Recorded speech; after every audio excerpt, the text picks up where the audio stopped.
औज़ुबिल्लाहि मिनश्शैतानिर्रजीम बिस्मिल्लाहिर्रहमानिर्रहीम। पाकिस्तान की सियासी तारीख में बहुत उतार चढ़ाव आया। 75 साला सियासी तारीख में हमने देखा कि मुल्क में मार्शल लॉ भी लगे और सियासतदानों की हुकूमत भी रही और हमारा आधा हिस्सा पाकिस्तान का, मशरक़ी पाकिस्तान, हमसे अलहदा भी कर दिया गया। हमारे यहाँ एस्टेब्लिशमेंट और पॉलिटिशियंस की आपस में जो है वो सर्द जंग जारी है। कौन सदी हो चुकी है, ये सिलसिला रुका नहीं है। आवाम की वेलफेयर जो है वो बहुत पीछे रह गई। बहरहाल, साबिक वज़ीर आज़म और चेयरमैन पाकिस्तान तहरीक इंसाफ जनाब इमरान खान साहब का लाइव खिताब दिखाने पर पाबंदी आयद कर दी गई, जबकि जज और दीगर आला अफसरान को धमकियां देने के इल्ज़ाम में इंसदाद दहशत गर्दी एक्ट के तहत इमरान खान पर मुकदमा भी दर्ज कर लिया गया। रियासत की दरखास्त पर इंसदाद दहशत गर्दी एक्ट के तहत FIR दर्ज की गई है। दोस्तों, साबिक वज़ीर आज़म व चेयरमैन पाकिस्तान तहरीक इंसाफ इमरान खान का खिताब लाइव दिखाने पर पाबंदी आयद हो गई है। पाबंदी जो है पैमरा ऑर्डिनेंस 2002 के सेक्शन 27 के तहत होगी।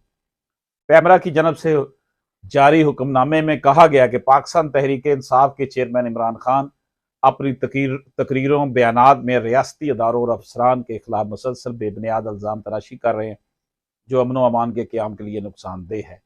इससे अवामी अमन व सुकून में खलल पड़ने का खदशा है। इस्लामाबाद में गुज़श्ता कई रोज़ से इनकी तकरीर जो है वो की जा रही हैं, और जो गुज़श्ता रोज़ की गई वो भी नफरत अंगेज़ थी, ये कहना है PTA का। दोस्तों, इमरान खान के जो फॉलोअर्स हैं सोशल मीडिया पर, उनके मतलब ये कहा जा रहा है कि वो फौज के खिलाफ, जजेस के खिलाफ और दीगर आला अफसरान को जो है वो धमकियां दे रहे हैं। इमरान खान ने ये धमकियां जो दी हैं F9 पार्क पे एक अवामी इज्तिमा में दी थी। दोस्तों, इमरान खान के खिलाफ अदालत और कानून नाफिज करने वाले अदारों को चैलेंज करने पर जो इंसदाद दहशत गर्दी एक्ट का सेक्शन 7 है, उसके तहत FIR दर्ज की गई है। दोस्तों, ये सूरत हाल पाकिस्तान में बनी हुई है और इस पर पाकिस्तान भर में सैलाब आया हुआ है।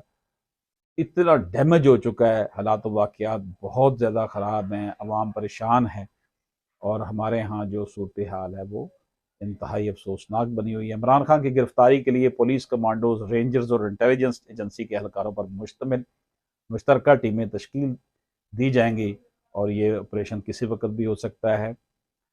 हम ये समझते हैं कि इस वक्त इमरान खान साहब की पॉपुलैरिटी बहुत ज़्यादा है पूरे पाकिस्तान में। उनके पास एक बड़ी ट्रेंड सोशल मीडिया टीम भी है, और लेकिन अब देख लें कि जुल्फ़िकार अली भुट्टो साहब जो थे वो कितने पॉपुलर थे, लेकिन उनको भी फ़ौज ने पहले घर भेजा, फिर जो है वो अब देखा मार्शल लॉ लग गया और सूरत हाल कितनी बनी। उसके बाद फिर नवाज शरीफ साहब की भी फ़ौज के साथ नहीं बन सकी थी, उनको भी नाअहल करार दे दिया गया। तो इसका मतलब ये हुआ कि जो मर्ज़ी, जितना मर्ज़ी पॉपुलर लीडर क्यों ना हो, इस्टेब्लिशमेंट या कुछ अदारे अगर वो ना चाहें तो वो बंदा नहीं जो है मामलात को संभाल सकता। बहरहाल, पाकिस्तान की खैर होनी चाहिए और पाकिस्तान की फ़ौज, पाकिस्तान के अदारों के ख़िलाफ़ बात नहीं होनी चाहिए। किसी शख्स के मतलब हो तो वो ठीक है, उसका इजहार कर देना चाहिए, लेकिन ओवरऑल इंस्टीट्यूशंस, हम सबको जो है वो पाकिस्तान के अदारों का एहतराम करना चाहिए। इजाज़त दीजिए। अल्लाह हाफ़िज़।